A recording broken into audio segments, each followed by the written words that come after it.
ഇത് ഉത്തരത്തിൻ്റെ പുതിയ അധ്യായമാണ്. സ്വാഗതം.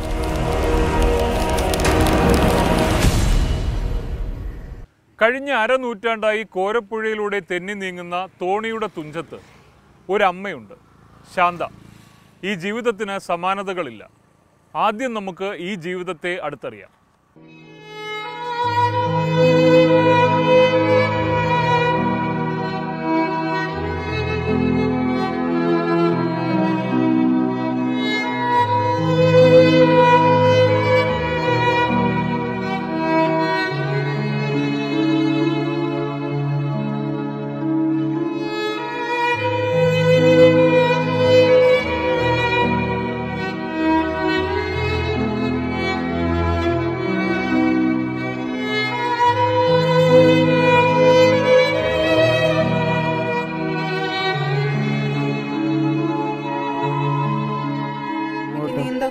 എനിക്കൊന്നും നീന്താനൊന്നും അറിയില്ല.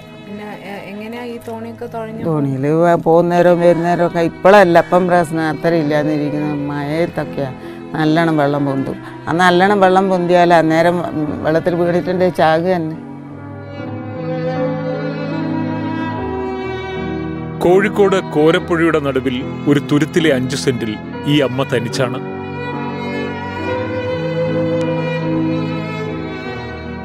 ഭർത്താവും മകനും മരിച്ചു. ഈ ചെറുദ്വീപിലെ അടച്ചുറപ്പില്ലാത്ത വീട്ടിലെ ഏകാന്തവാസത്തിന് 15 വർഷത്തിലേറെ പഴക്കമുണ്ട്. ഇവിടെ ഒറ്റയ്ക്ക് ഇപ്പോൾ ഞാൻ 15 കൊല്ലത്തോളമായി തീരെ ഒറ്റയ്ക്ക് തന്നെ ആയിട്ട്. മറ്റ് മോനും ഉണ്ടായിരുന്നു, അച്ഛനും ഉണ്ടായിരുന്നു. പിന്നെ ഓലും രണ്ടാളും മരിച്ചതിൻ്റെ ശേഷം പിന്നെ ഞാനൊരു 15 കൊല്ലത്തോളമായി ഒറ്റയ്ക്ക്.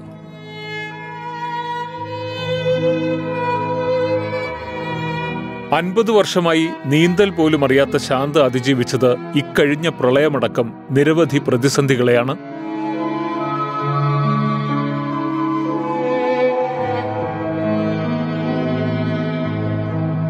മകന്റെ ഹൃദ്രോഗവും മരണവും ഈ അമ്മയെ പൂർണ്ണമായും തളർത്തി.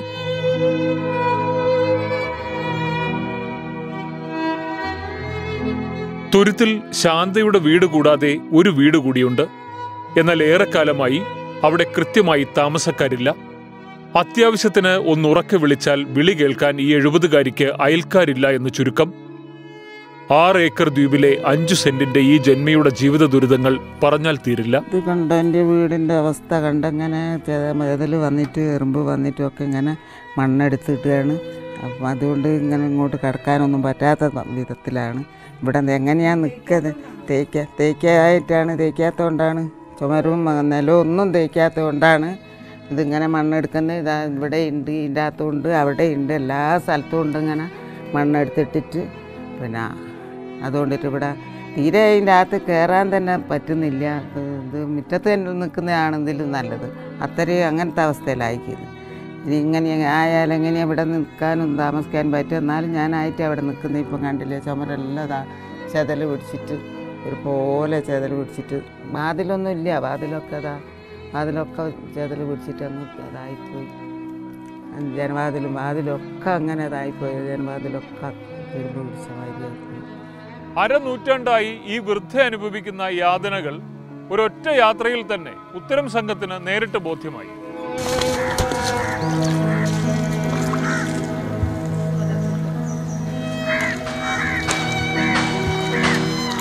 നല്ല ചവിട്ടി, അത് ലേശം താവും.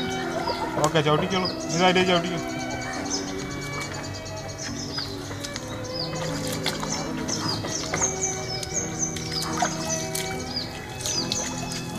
കോഴിക്കോട് തലക്കുളത്തൂർ പഞ്ചായത്തിലെ താമസക്കാരിയായ ശാന്ത എന്ന വൃദ്ധയുടെ ആവശ്യങ്ങൾ നിരവധിയാണ്.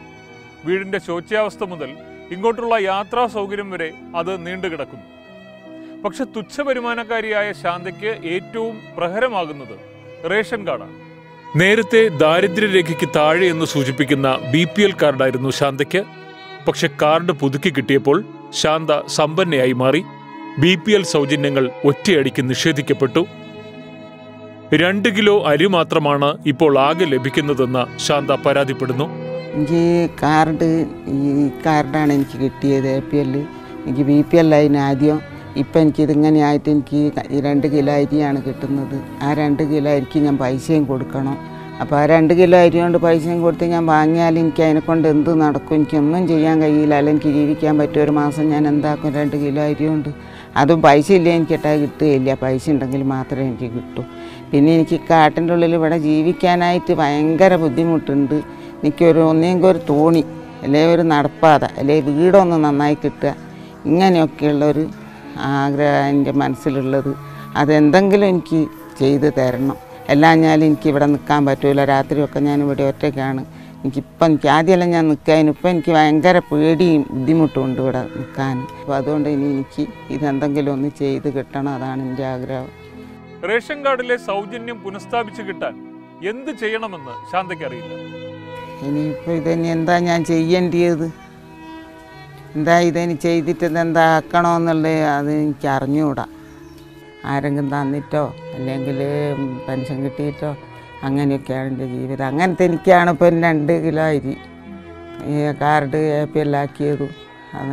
അത് ഇതുപോലിത് ഈ കാർഡ് കണ്ടാൽ അറിഞ്ഞൂടെ ഇതുപോലെയാണ് ഇത് തരേണ്ടതെന്ന്.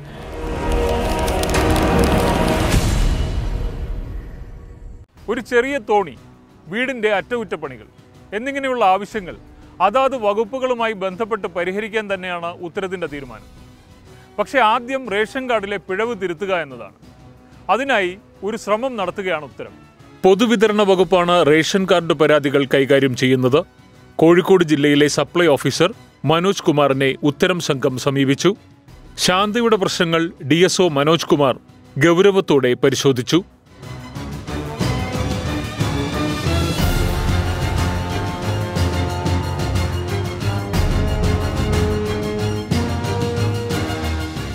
ആദ്യമായി ഇത്തരം കേസ് ശ്രദ്ധയപ്പെടുത്തിയ ചാനലിന് നന്ദി. ശാന്ത അമ്മയുടെ അപേക്ഷ ഒരുപക്ഷെ ഒറ്റപ്പെട്ട കിടക്കുന്ന ഒരു കുടുംബമാണ്. സ്വാഭാവികമായിട്ടും നിങ്ങൾ ശ്രദ്ധയപ്പെടുത്തി എന്നുള്ളത് കൊണ്ട് ഇത് പരിശോധിക്കാം, നടപടിയെടുക്കാം. ഇതുവരെ നമ്മുടെ മുമ്പിൽ ഈ വിഷയം ഇല്ലാത്തത് കൊണ്ടാണത് അങ്ങനെ സംഭവിച്ചിട്ടുള്ളത്.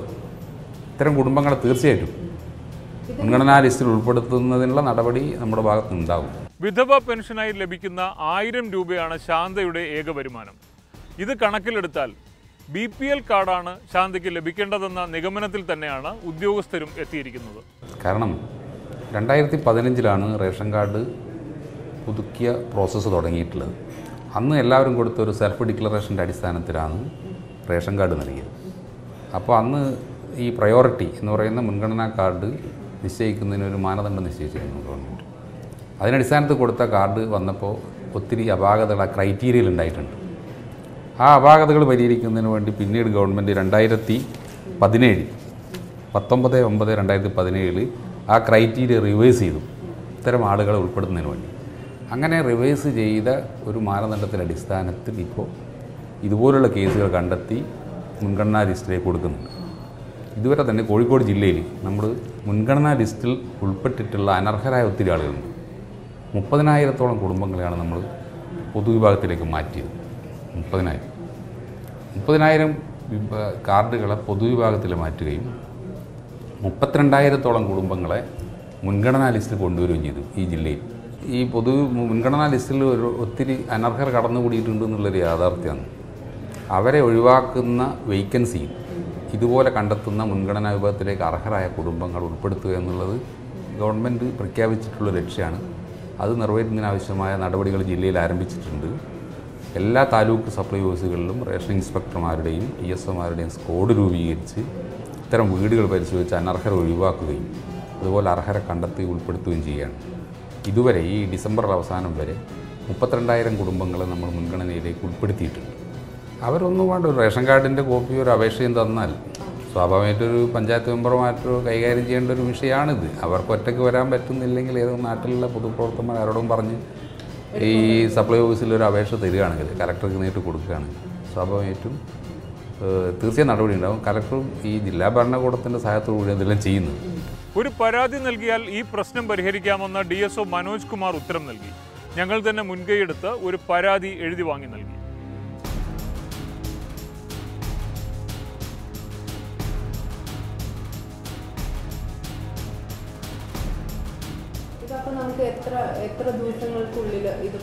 എന്താ പറഞ്ഞാൽ ഇത് നമ്മൾ ജില്ലയിലല്ല ചെയ്യുന്നത്, സ്റ്റേറ്റിലുള്ള ഇതിൻ്റെ മൊഡ്യൂള് തിരുവനന്തപുരത്ത് നിന്നാണ് ഓപ്പൺ ചെയ്യുന്നത്.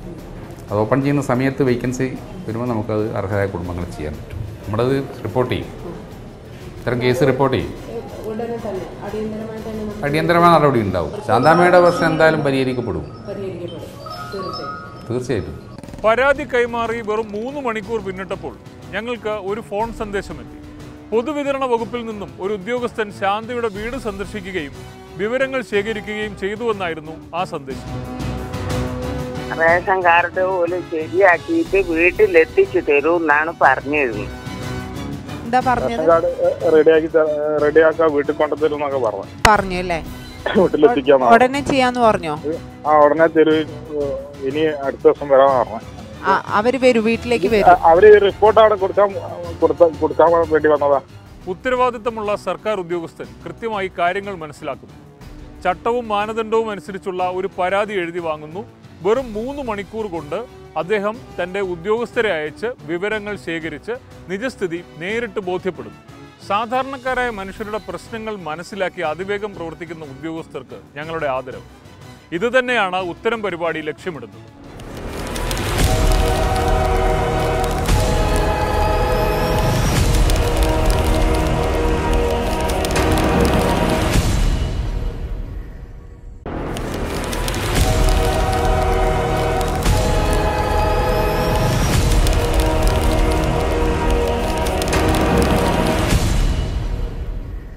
ജീവിക്കാൻ വായുവും വെള്ളവും തന്നെയാണ് ഏറ്റവും പ്രധാനം.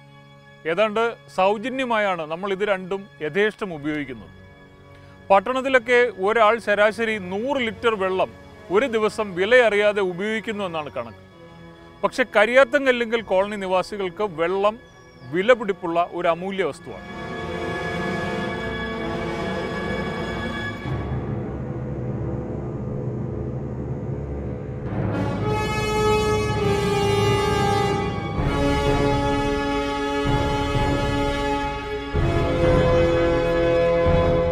വേനൽക്കാലമായാൽ ഞങ്ങൾക്ക് 2-2.5 കിലോമീറ്റർ താഴെ കുന്നിറങ്ങി പോകണം വെള്ളത്തിന്. അപ്പോൾ ആ വെള്ളം ചുമന്ന് ഇവിടെ കൊണ്ടുവന്നിട്ട് പണിക്ക് പോകാനോ ഒന്നിനും പോകാൻ പിന്നെ സമയം ഉണ്ടാവില്ല. പിന്നെ നല്ല വരൾച്ച ഇതൊക്കെ ആകുമ്പോൾ ഞങ്ങൾ പൈസ കൊടുത്ത് വെള്ളം അടുപ്പിക്കണം. അതിന് പണിക്ക് പോകാതെ പൈസ ഉണ്ടാവില്ല. 2000 ലിറ്റർ വെള്ളം കിട്ടണമെങ്കിൽ 1000 രൂപ കൊടുക്കണം. ഇങ്ങനെ എല്ലാവരും പിരിവിട്ടിട്ട് എന്നിട്ട് 500 ചക്ക വീതം അടുപ്പിച്ചാണ് ഞങ്ങൾ ആ നല്ല വരൾച്ചയിൽ ഞങ്ങൾ കഴിയുന്നത്. വേനലാകുന്ന സമയത്ത് ശരിക്കും പണിക്ക് തന്നെ പോകാൻ വളരെ പ്രയാസം തന്നെ. കാരണം ഇവിടെ വെള്ളം ഉണ്ടാവില്ല, കുട്ടികളെ കുളിപ്പിക്കണം, സ്കൂളിൽ പറഞ്ഞേക്കണം. വെള്ളത്തിന് ഞങ്ങൾ പോകണം, ആണുങ്ങളായ ഞങ്ങളൊക്കെ പോയി വെള്ളം കൊണ്ടുവന്ന് അതിനുശേഷം പണിക്ക് പോകുന്ന സമയത്ത് ബുദ്ധിമുട്ടാണ്. പണിക്ക് നേരാവണ്ണം എത്താൻ കഴിയില്ല. അങ്ങനത്തൊക്കെ വിഷമങ്ങളാണ്. ഇത് ഇന്ന് തീരും നാളെ തീരും കിട്ടും എന്നുള്ളൊരു പ്രതീക്ഷയില്ല. ഇങ്ങനെ ദിവസം കഴിഞ്ഞു പോവുക. നിങ്ങൾ എത്ര സമർത്ഥനായ ഭരണാധികാരിയാണെങ്കിലും കുടിവെള്ളമില്ലാതെ ഒരു ജനത അവശേഷിക്കുന്നുവെങ്കിൽ ആ സാമർഥ്യം എത്ര അർത്ഥശൂന്യമാണെന്ന് നിങ്ങൾ മനസ്സിലാക്കണം. സംസ്ഥാനമായാലും കേന്ദ്രമായാലും പദ്ധതി ജപ്പാൻ്റേതായാലും കൊടുവള്ളിയുടേതായാലും നടപ്പിലാക്കാൻ അറിഞ്ഞിരിക്കണം. ഈ കാഴ്ച കണ്ടാൽ നിങ്ങളും അത് സമ്മതിക്കും.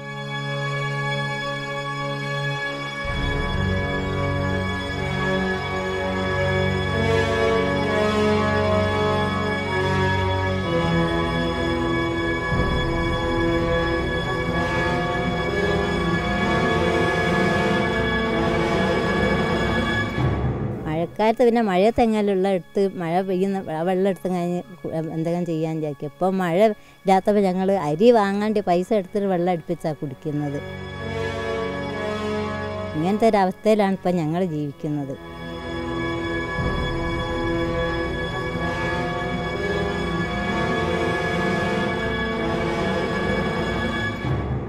ഏകദേശം 15 വയസ്സുള്ള ഒരു കുട്ടിയെ ചൂണ്ടിക്കാണിച്ച് ഈ കോളനിയിലെ സ്ത്രീ സംസാരിച്ചു തുടങ്ങി. ഏകദേശം ഇവന്റെ പ്രായം വരും ഈ പദ്ധതിക്ക് എന്നാണ് അവർ പറഞ്ഞു തുടങ്ങുന്നത്. അന്നിവൻ കൊച്ചു കുഞ്ഞാണ്. അപ്പോഴാണ് ഈ ടാങ്കും ഈ അനുബന്ധ ഉപകരണങ്ങളും ഇവിടെ സ്ഥാപിച്ചത്.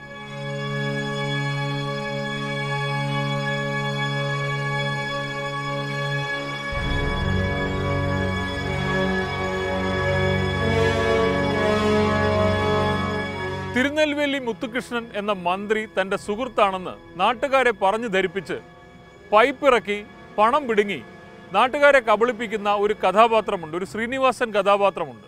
ഇത് മലയാളിക്കെല്ലാം അറിയാം. என்ன இது பைப்பு எதுக்கு இந்த தெருவுக்கு தண்ணி வரப்போகுது இங்க ஆமா தெய்வமே இத்தனை வெட்டணும் പൈപ്പ് വന്നു പൈപ്പ് വന്നു പൈപ്പ് വന്നു അതല്ലേ വന്നില്ലെങ്കിൽ അത് വരുത്താൻ വേണ്ടി ഞാൻ ഓടുകയായിരുന്നു എടാ മുകുന്ദ എന്റെ പരിശ്രമ ഫലമായി ഇവിടെ പൈപ്പ് വന്നടാ മനസ്സിലായടാ നീ വരുത്തുമെന്ന് എനിക്ക് അറിയാമായിരുന്നു ഏതാണ്ട് ഈ അവസ്ഥയിലാണ് കഴിഞ്ഞ 15 വർഷമായി ഈ കോളനി നിവാസികൾ പൈപ്പിൽ വെള്ളം വരുന്നതും കാത്തിരിക്കുന്നത്. ഫണ്ട് ലഭിച്ചില്ലെന്നും ഭരണാനുമതി കിട്ടിയില്ലെന്നും പറഞ്ഞൊഴിയുന്ന പതിവുഴപ്പുകളൊന്നും കോഴിക്കോട് കൊടുവള്ളി കരിയാത്തങ്കല്ലിങ്കൽ കോളനിയിലെ കുടിവെള്ള പദ്ധതിക്ക് ബാധകമായില്ല. ദീർഘകാലത്തെ ആവശ്യങ്ങൾക്കൊടുവിൽ 15 വർഷം മുമ്പൊരുച്ചയ്ക്ക് കോളനിയിലേക്ക് പൈപ്പുകളുമായി ലോറിയെത്തി. ഉത്സവമായിരുന്നു അന്ന് ഈ പട്ടികജാതി കോളനിക്ക്. വലിയ ടാങ്ക്, ടാപ്പുകൾ ഒക്കെ പിന്നാലെ എത്തി. സ്ഥലം കണ്ടു, സ്റ്റാൻഡുണ്ടാക്കി, ടാങ്ക് സ്ഥാപിച്ചു. ഒക്കെ തയ്യാർ. ഇനി വെള്ളം വന്നാൽ മതി. ഞങ്ങൾ വെള്ളത്തിന് ഒരാൾ വരികയാണ് വെള്ളത്തിനെ പറ്റി പറയുമ്പോൾ ഞങ്ങൾ വെള്ളം ഇല്ല വിചാരിച്ചാൽ എല്ലാവരും കാട്ട് തടിച്ചു കൂടും. പിന്നെ 2 ദിവസം കഴിയുമ്പോൾക്ക് വെള്ളമില്ല. മാളം ബ്ലോക്കിൽ നിന്ന് 2 ആൾ വന്നപ്പോൾ ഞങ്ങൾ വിചാരിച്ച് വെള്ളത്തിൻ്റെ ആയിക്കോ. സത്യം പറയാം, അങ്ങനെ ആടെ നിന്ന് ഞങ്ങൾ പോയി നോക്കുമ്പോൾ ഇത് ഞങ്ങൾ വെള്ളത്തിൻ്റെ അല്ല, ഞങ്ങൾ ടെസ്റ്റ് ചെയ്യാൻ വന്നതാണ്. ഇങ്ങനെ വെള്ളത്തിൻ്റെ പറഞ്ഞ് ഞങ്ങളിപ്പം വെള്ളത്തിൻ്റെ ഇതില്ല. എല്ലാ മനുഷ്യന്മാരും ഇപ്പോൾ എവിടെ പോലെ കക്കൂസിലല്ലേ പോലെ ഞങ്ങളൊക്കെ പുറത്ത് പോലെയാണ്. വേനൽ വെള്ളത്തിന് ചെല്ലുന്ന സ്ഥലത്ത് ചില കിണറിൻ്റെ വെള്ളം കുറച്ചേ വെള്ളം എടുക്കാവും, വെള്ളം കുറവാണ്. അതുകൊണ്ട് ഞങ്ങൾ വളരെ ബുദ്ധിമുട്ട് തന്നെ ആയിട്ടോടെ നിൽക്കുന്നത്. മര്യാദയ്ക്കുള്ള കുട്ടികളെ മര്യാദയ്ക്ക് കുളിപ്പിക്കാനോ മര്യാദയ്ക്കുള്ള ഭക്ഷണം കഴിക്കാനോ പിന്നെ നമ്മളെ നിത്യോപയോഗം ചെയ്യാനൊക്കെ വളരെ പ്രയാസം തന്നെ. ടാങ്കിലേക്ക് വെള്ളമെത്തിക്കേണ്ട പൈപ്പാണ് അട്ടിപോലും അനക്കാതെ 15 വർഷമായി ഇവിടെ ഇങ്ങനെ പായലിന് പതിച്ചു നൽകിയിരിക്കുന്നത്. വെയിലും മഴയുമേറ്റ PVC പൈപ്പുകളും ടാങ്കും ടാപ്പുകളും ഏതാണ്ട് ഉപയോഗശൂന്യമായി. ആരാൻ്റെ കണ്ടത്തിലൊക്കെ പോയിക്കാണ് ഓല് വരുമ്പോൾ തേങ്ങ അടിക്കാൻ വരുമ്പോൾ ധാര ചെയ്തെങ്ങനെ അപ്പോൾ ആരും പറയാൻ പറ്റുമോ? എല്ലാവരും കക്കൂസ് പോവും, കുളിമുറിന്ന് കൂക്കിന്ന് ആന്ന് ഒക്കെ ചെയ്യുന്നു. അപ്പം ഞങ്ങൾക്ക് ആ ചെയ്യാൻ വെള്ളമില്ലാത്ത ഒറ്റ അതുകൊണ്ട് ഞങ്ങൾക്കാകുന്നില്ല. എങ്ങോട്ടും പോകാനോ പണിക്ക് ഒന്നിനും പോകാനോ ഒഴിവില്ല. ഒരു പനി വെള്ളം കൊണ്ട് താഴത്തുനിന്ന് ഇവിടെ കൊണ്ടെത്തുമ്പോഴേക്ക് നേരം സമയം പോയി പണിക്ക് പോകണ്ടേ. ഇങ്ങനെയുള്ള ജീവിതമാണ് ഞങ്ങളത്.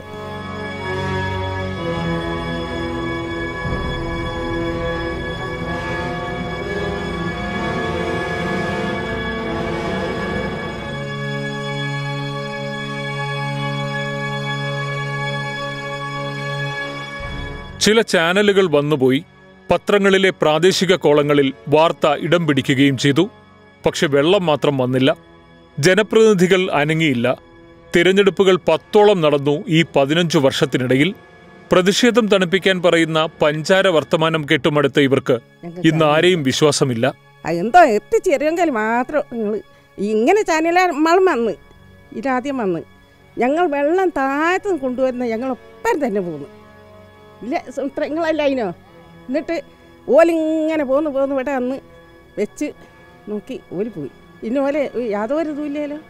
പല ആൾക്കാരും പിന്നെ ഞങ്ങൾ വെള്ളം എത്തിച്ചു തരുന്നുണ്ട് പറഞ്ഞിട്ട് ആ ഇലക്ഷൻ്റെ ടൈമിലൊക്കെ വന്ന് ഞങ്ങളെല്ലാവരും കണ്ട് പിന്നെ വെള്ളം എത്തിക്കാന്നൊക്കെ പറയൂ. വേണ്ട ഇത് ഇലക്ഷൻ കഴിഞ്ഞിട്ട് എത്തിച്ചു തരാമെന്ന് പറയും. പക്ഷേ വെള്ളം എത്തിക്കില്ല. ഞങ്ങളിപ്പോൾ കഴിഞ്ഞ പ്രാവശ്യം പിന്നെ മുനിസിപ്പാലിറ്റിയിലൊക്കെ ഞങ്ങൾ പോയി പറഞ്ഞിട്ടുണ്ട് പിന്നെ വെള്ളത്തിൻ്റെ കഥകളും ഈ പൈപ്പ് ഇങ്ങനെ ഇറക്കിയിട്ടുണ്ട്, ടാങ്ക് അവിടെ ഉണ്ടാക്കിയിട്ടുണ്ട്, ആരും വന്ന് നോക്കുന്നില്ല. ഇങ്ങനെയുള്ള ബുദ്ധിമുട്ടുകളാണ്. ഇലക്ഷൻ്റെ സമയത്താണ് എല്ലാ രാഷ്ട്രീയക്കാരും വന്ന് നമ്മളെ വന്ന് കാണുന്നതും വോട്ട് ചോദിക്കാൻ വരുന്നതൊക്കെ ചെയ്യുന്നത്. പക്ഷേ ഇലക്ഷൻ കഴിഞ്ഞ് കഴിഞ്ഞാൽ പിന്നെ ഒന്നുമില്ല. പിന്നെ അടുത്ത ഞങ്ങൾ മുന്നോട്ട് വരും, ഞങ്ങൾ വേണ്ട എല്ലാം ചെയ്യും, നിങ്ങളെല്ലാവരും ഒറ്റക്കെട്ടായി നിൽക്കണമെന്ന്.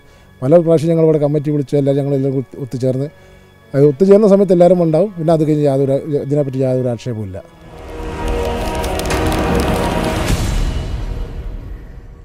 ഉത്തരവാദികൾ ആര്? ഞങ്ങളുടെ ചോദ്യങ്ങളെ അഭിമുഖീകരിക്കാൻ പോലും ഉദ്യോഗസ്ഥരിൽ പലരും തയ്യാറാകുന്നില്ല. അതുകൊണ്ടാണ് നിയമവഴി തേടാൻ ഉത്തരം നിർബന്ധിതമായത്. സാധാരണ ഇപ്പോൾ ഒരുപാട് കോളനികൾ നമ്മൾ മോശം സാഹചര്യത്തിലുണ്ട്.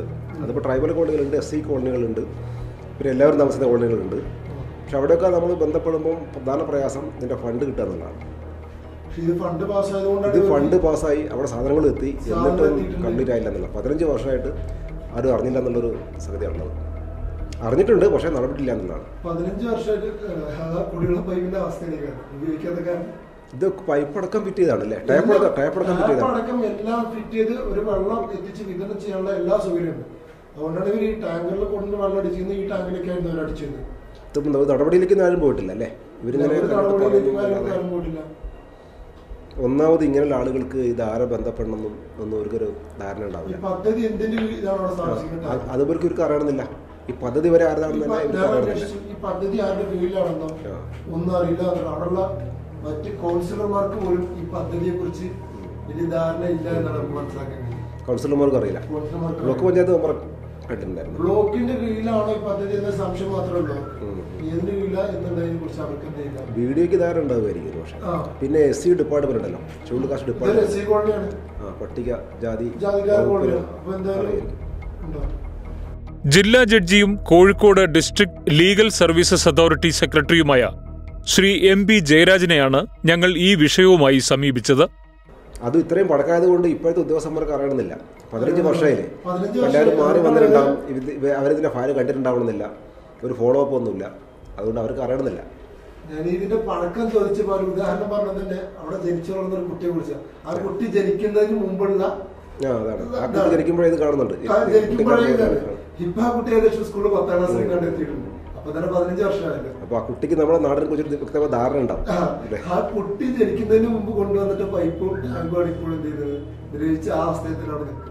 ഇത് ശരിക്കും ഫോളോ അപ്പ് ഇല്ലാത്ത പ്രശ്നം ഇപ്പോൾ ഉള്ളത്. ഇപ്പോൾ നമ്മളിപ്പോൾ ചിലരൊക്കെ തന്നെ റിപ്പോർട്ട് ചെയ്യും, പത്രങ്ങൾ വാർത്ത വരും.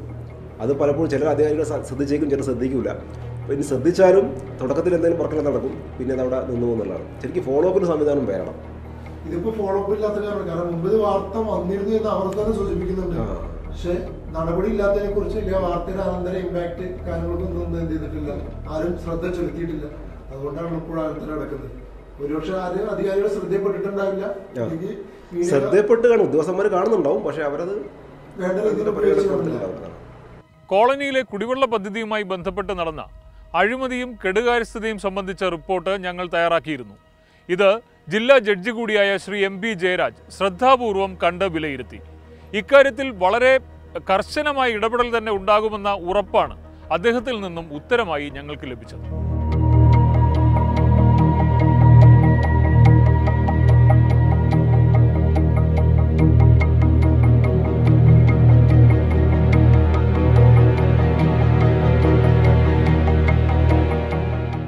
കരിയാത്തിനും കല്ലിങ്കലിൻ്റെ കാര്യം ഇപ്പോൾ ശ്രദ്ധയപ്പെടുന്നത്. അപ്പോൾ നമ്മുടെ നാട്ടിൽ അടിസ്ഥാന സൗകര്യങ്ങൾ വളരെയധികം മാറ്റം ഉണ്ടായിട്ടുണ്ട്. പക്ഷേ എന്നാലും നിരവധി കോളനികൾ വളരെ മോശം സാഹചര്യത്തിൽ നിൽക്കുകയാണ്. അതിൽ ട്രൈബൽ കോളനികളുണ്ട്, അതേപോലെ ഷെഡ്യൂൾഡ് കാസ്റ്റ് കോളനികളുണ്ട്, പിന്നെ എല്ലാ വിഭാഗം ആൾക്കാർ താമസിച്ച കോളനികളുണ്ട്. പലപ്പോഴും ഇത്തരം കാര്യങ്ങൾ നമ്മൾ സർക്കാർ സംവിധാനങ്ങൾ ശ്രദ്ധയപ്പെടുന്ന സമയത്ത് ഡിലേ വരാനുള്ള കാരണം ഫണ്ടിൻ്റെ അപരാപ്തിയാണ്, അല്ലെങ്കിൽ ഉദ്യോഗസ്ഥരുടെ ശ്രദ്ധ എത്താത്തതാണ്. പക്ഷേ ഈ കാര്യത്തിൽ ഫണ്ട് അലോട്ട് ചെയ്യുകയും പദ്ധതിക്ക് വേണ്ടി സാധനങ്ങൾ ഇറക്കുകയൊക്കെ ചെയ്യുകയും അതിൻ്റെ പ്രവർത്തനങ്ങൾ കുറേ മുന്നോട്ട് പോവുകയും ചെയ്ത ശേഷം നിറച്ചു പോയി എന്നാണ് കാണുന്നത്. ഇപ്പോൾ അവിടെ ടാങ്ക് സ്ഥാപിച്ചിട്ടുണ്ട്, അതേപോലെ തന്നെ ടാപ്പ് ഫിറ്റ് ചെയ്തിട്ടുണ്ട്, പൈപ്പ് ധാരാളം ഇറക്കി വെച്ചിട്ടും കാണുന്നുണ്ട്. എന്നിട്ടും പദ്ധതി നിറച്ചു പോയി എന്നുള്ളത് വളരെ ദുഃഖകരമായ ഒരു കാര്യമാണ്. തീർച്ചയായും നടപടി വേണ്ടതായിരുന്നു. അപ്പോൾ അവിടുത്തെ സാമൂഹിക പ്രവർത്തകരോ രാഷ്ട്രീയ പ്രവർത്തകരോ അല്ലെങ്കിൽ മറ്റു ഉദ്യോഗസ്ഥരൊക്കെ തന്നെ അക്കാര്യത്തിൽ ഇടപെട്ടിട്ടും പരിഹരിക്കാൻ കഴിഞ്ഞില്ല എന്നാണ് മനസ്സിലാക്കുന്നത്. അപ്പോൾ എന്തായാലും നിരവധി കുടുംബങ്ങൾ താമസിക്കുന്ന ഒരു പ്രദേശത്ത് ഫണ്ടെത്തുകയും വർക്ക് നല്ല രീതിയിൽ മുന്നോട്ട് പോവുകയും ചെയ്ത ശേഷം നിറച്ചുപോയി എന്നുള്ളത് അടിയന്തര നടപടി വേണ്ട ഒരു കാര്യമാണ്. അപ്പോൾ ഇക്കാര്യത്തിൽ എന്തായാലും ജില്ലാ ലീഗൽ സർവീസ് അതോറിറ്റി ചെയർപേഴ്സണായി ബന്ധപ്പെട്ട ശേഷം ശക്തമായ നടപടി സ്വീകരിക്കുന്നതാണ്. ആദ്യമായിട്ട് ചെയ്യുന്നത് ആ പ്രദേശത്തെക്കുറിച്ചുള്ള റിപ്പോർട്ട് അവിടെയുള്ള പാരാലീഗൽ ഫണ്ട് മുഖേന റിപ്പോർട്ട് ശേഖരിക്കുന്നതാണ്. റിപ്പോർട്ട് അടിസ്ഥാനത്തിൽ ആവശ്യമായ സ്ഥലം പരിശോധിക്കുന്നതാണ്. ഏത് സർക്കാർ ഓഫീസാണ് അല്ലെങ്കിൽ ഡിപ്പാർട്ട്മെൻറ്റാണ് ഈ വർക്ക് തുടങ്ങി വെച്ചത് എന്ന് മനസ്സിലാക്കിയ ശേഷം അവരോട് അതിൻ്റെ വിശദീകരണം ആവശ്യപ്പെടുന്നതാണ്. അപ്പോൾ അത് നിലച്ചു പോകാനുള്ള സാഹചര്യവും മനസ്സിലാക്കാൻ ശ്രമിക്കുന്നതാണ്. അതിനുശേഷം ഈ പദ്ധതി പൂർത്തീകരിക്കാനായി നടപടി സ്വീകരിക്കുന്നതാണ്. പക്ഷേ ഈ സാധനങ്ങൾ 15 വർഷം മുമ്പാണ് സാധനങ്ങൾ ഇറക്കി വെച്ചതെന്നാണ് മനസ്സിലാക്കുന്നത്. ഈ 15 വർഷം കൊണ്ട് ആ സാധനങ്ങൾ ഇപ്പോഴും ഉപയോഗിക്കാൻ പറ്റുമോ എന്നുള്ളത് അറിയുന്നില്ല. ഇനി അല്ലെങ്കിലും ഇത്രയും പൊതു ഖജനാവിന് ഇത്രയും നഷ്ടമുണ്ടാക്കിയത് വളരെ ഗൗരവമുള്ള ഒരു വിഷയമാണ്. അക്കാര്യത്തിൽ നടപടി വേണ്ടതാണ്. പക്ഷേ ഞാൻ മനസ്സിലാക്കിയിടത്തോളം അവിടെയുള്ള ജനപ്രതിനിധികൾക്ക് പോലും ഇത് ഏത് സർക്കാർ വകുപ്പിൻ്റെ പദ്ധതിയാണ് എന്ന് പോലും അറിയാത്ത സാഹചര്യം ഉണ്ടെന്നാണ് മനസ്സിലാക്കുന്നത്. അതും ദുഃഖകരമായ ഒരു കാര്യമാണ്. ശക്തമായ നടപടി വേണ്ട കാര്യമാണ്. അപ്പോൾ എന്തായാലും ലീഗൽ സർവീസ് അതോറിറ്റി ഇക്കാര്യത്തിൽ എന്തായാലും അത് ഏത് ഓഫീസിൽ നിന്നുള്ള പദ്ധതിയാണെന്ന് മനസ്സിലാക്കിയ ശേഷം എന്തുകൊണ്ട് നിലച്ചു പോയെന്ന് മനസ്സിലാക്കിയ ശേഷം ആ പദ്ധതി പൂർത്തീകരിക്കാൻ ആവശ്യമായ നടപടികളിലേക്ക് പോകുന്നതാണ്. അതേപോലെ തന്നെ ഇത് ഏതെങ്കിലും ഉദ്യോഗസ്ഥരുടെ ഭാഗത്തുനിന്ന് അലംഭാവം കൊണ്ടാണ് ഈ പദ്ധതി നിലച്ചു പോയതെന്നുണ്ടെങ്കിൽ അക്കാര്യത്തിലും സർക്കാരിനോട് നമ്മൾ നടപടി ആവശ്യപ്പെടുന്നതാണ്. 3 തരത്തിലാണ് നിയമം ഇക്കാര്യത്തിൽ പ്രവർത്തിക്കുക. 1. പാരാലീഗൽ വോളണ്ടിയർമാർ സ്ഥലം സന്ദർശിച്ച് റിപ്പോർട്ട് തയ്യാറാക്കും. 2. ഉദ്യോഗസ്ഥർ വരുത്തിയ വീഴ്ച കണ്ടെത്തിയാൽ നടപടിയുണ്ടാകും. 3. ഇവിടെയുള്ള പൈപ്പ്, ടാങ്ക്, ടാപ്പുകൾ ഇവ ഉപയോഗയോഗ്യമാണോ എന്ന് പരിശോധിച്ച് അത് പുനഃസ്ഥാപിക്കാനുള്ള നടപടിക്ക് നിർദ്ദേശം നൽകും. ഇപ്പോൾ ഇതൊക്കെ തന്നെ ചൂണ്ടിക്കാണിക്കുന്നത് ഇത്തരം കാര്യങ്ങളിൽ സൂപ്പർവൈസ് ചെയ്യാനുള്ള മേൽനോട്ടം വഹിക്കാനുള്ള സംവിധാനം നമ്മുടെ നാട്ടിൽ ഇല്ല എന്നുള്ളതാണ്. ഇപ്പം പഞ്ചായത്ത് തലത്തിലോ അല്ലെങ്കിൽ ബ്ലോക്ക് തലത്തിലോ മാത്രം സംവിധാനങ്ങൾ പോരാ, വാർഡ് തലത്തിൽ വരെ ഇത്തരം കാര്യങ്ങളിൽ ജാഗ്രതാ നടപടി സ്വീകരിക്കാൻ വേണ്ടിയിട്ട് സംവിധാനങ്ങൾ വാർഡ് തല സമിതിയിൽ വരേണ്ടതാണ്. അപ്പോൾ അത് സർക്കാർ മുൻകൈയെടുത്ത് ഇപ്പോൾ സാമൂഹിക പ്രവർത്തകരെയും ഉദ്യോഗസ്ഥന്മാരുടെ ഒക്കെ തന്നെ പങ്കാളിത്തത്തോട് കൂടിയിട്ട് പഞ്ചായത്ത് മെമ്പർമാരുടെ ഒക്കെ തന്നെ പങ്കാളിത്തത്തോട് കൂടിയിട്ട് വാർഡുകൾക്ക് തന്നെ സമിതികൾ ഉണ്ടാവുകയും പ്രാദേശികമായ പ്രശ്നങ്ങൾ സർക്കാർ ശ്രദ്ധയപ്പെടുത്തുകയും ഫോളോ അപ്പ് ചെയ്യാനും വേണ്ടി നടപടി സ്വീകരിക്കേണ്ടതാണ്. വേണമെങ്കിൽ ജില്ലാ ലീഗൽ സർവീസ് അതോറിറ്റികളെയും ഇത്തരം സംവിധാനത്തെ ഭാഗമാക്കി കഴിഞ്ഞാൽ കൃത്യമായ ഫോളോ അപ്പിന് സംവിധാനം ഉണ്ടാവും. അപ്പോൾ അവർക്ക് നിയമസഹായം കൂടി നൽകിക്കൊണ്ട് ശക്തമായ നടപടിയിലേക്ക് പോകാൻ വേണ്ടി കഴിയും. അപ്പോൾ ഇങ്ങനെയുള്ള പോരായ്മകൾ പലപ്പോഴും ചൂണ്ടിക്കാണിക്കുന്നത് ഇങ്ങനെയുള്ള ലോക്കലായിട്ടുള്ള പ്രാദേശികമായ പ്രശ്നങ്ങൾ സർക്കാരിനെ ശ്രദ്ധയപ്പെടുത്താനും നടപടി സ്വീകരിക്കുവാനും ഉള്ള സംവിധാനം ഇല്ലാത്തതിലേക്കാണ്. അങ്ങനെ ഒരു സംവിധാനം വരേണ്ടത് കൂടി ഇത്തരം കാര്യങ്ങൾ നമ്മൾ കാണിച്ചു തരാം. ഞങ്ങൾ മുന്നോട്ട് വെച്ച പ്രശ്നങ്ങൾ പരിഹരിക്കപ്പെടും എന്ന അധികാരികൾ നൽകുന്ന ഉറപ്പ് മുഖവിലക്കെടുത്താണ് ഉത്തരത്തിന്റെ ഈ അധ്യായം ഇവിടെ പൂർണ്ണമാകുന്നത്. ഉത്തരം എന്ന പരിപാടിയിൽ ഉൾപ്പെടുത്തണമെന്ന് നിങ്ങൾ ആഗ്രഹിക്കുന്ന വിഷയങ്ങൾ ഞങ്ങളെ അറിയിക്കുക. ഞങ്ങളുടെ ഇമെയിൽ വിലാസം news@24news.com. ഉത്തരം വീണ്ടും അടുത്തയാഴ്ച.